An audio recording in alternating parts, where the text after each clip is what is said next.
Alors, à l'ordre du jour, la question de la collègue Madame Fernandez au secrétaire d'État Franken.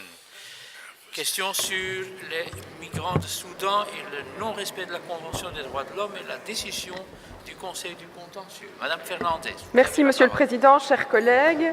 Monsieur Franken, vous avez pris l'initiative d'organiser la venue sur notre territoire d'une mission d'identification de migrants composée d'officiels soudanais venus expressément de ce pays tortionnaire pour screener leurs compatriotes qui fuient cette même dictature. Vous êtes soutenu par l'ensemble de ce gouvernement. Le Premier ministre l'a d'ailleurs crié haut et fort mardi en commission. Monsieur Franken, à vos provocations verbales nauséeuses vient s'ajouter cette collaboration. Après avoir cité Hervé Asquin la semaine passée, permettez-moi aujourd'hui de saluer mon collègue Van Rompuy.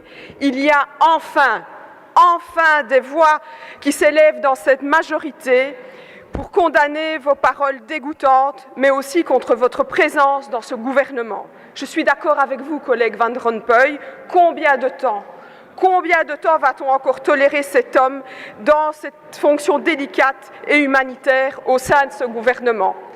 Monsieur Franken, je l'ai dit la semaine dernière, vous n'étiez pas là pour le PS, et je tiens à vous le redire aujourd'hui les yeux dans les yeux, si vous me regardez en tout cas. Vous n'avez plus la responsabilité, vous n'avez plus la dignité pour être dans un gouvernement. Monsieur Franken, mesdames et messieurs de la majorité, nous le savons. Nous le savons, la situation est extrêmement compliquée. Vous ne voulez pas d'un Calais bis, nous non plus. Mais arrêtez de faire croire que d'un côté, il y a les gauchistes, laxistes, droite-lomistes, et de l'autre côté, un gouvernement humain et responsable. Votre politique d'immigration n'est pas humaine et elle est encore moins légale.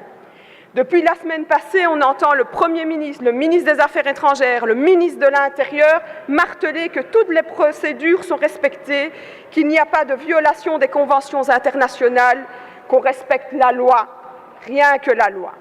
Ici encore, je voudrais saluer une collègue de la majorité qui, avec courage, s'oppose à la politique de ce gouvernement et lui rappelle qu'on ne renvoie pas des demandeurs d'asile dans un pays comme le Soudan.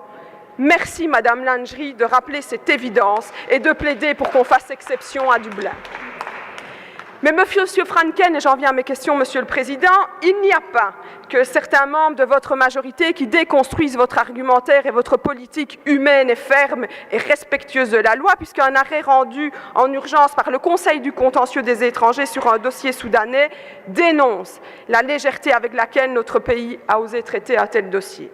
Voici donc mes deux questions. D'une part, l'arrêt du Conseil du contentieux montre que les garanties avancées ne sont pas appliquées avec la rigueur qui s'impose quand on traite avec un régime dont le président est poursuivi par la Cour pénale internationale. Pensez-vous que les circonstances sont de nature, Monsieur Franken, à créer de la confiance entre les migrants et les autorités dans la recherche de solutions humaines et équilibrées? Et quel est le contenu de la note du 22 septembre? Et d'autre part, et j'en termine, Monsieur le Président, dans ce même objectif, ne pensez-vous pas que la suspension des renvois Dublin vers la France et l'Italie constituerait une mesure constructive pour la gestion des dossiers soudanais? Merci, Madame Fernandez.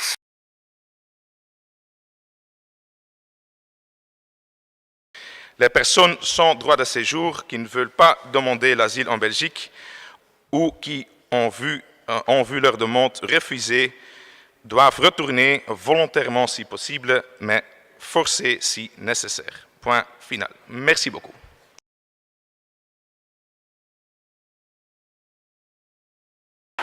Monsieur Franken, excusez-moi, je sais que ça vous embête, mais je suis parlementaire en Belgique, donc ce qu'on fait ailleurs, ça m'intéresse, mais c'est un membre du gouvernement belge que j'interroge, tout comme j'ai interrogé le Premier ministre mardi, et me dire on fait comme ceci là, on fait personnellement, c'est pas ça que je voulais entendre, mais bon.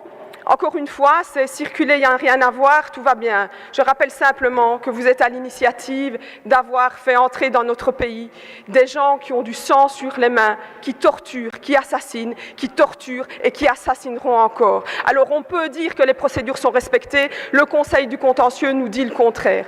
Je terminerai en citant cette phrase de Caroline Emck, qui est une écrivaine allemande et qui dit « La haine, c'est ce qui rend l'homme invisible à l'homme ». Je suis malheureuse de voir qu'à cause de vous, nous sommes encore un peu plus transparents.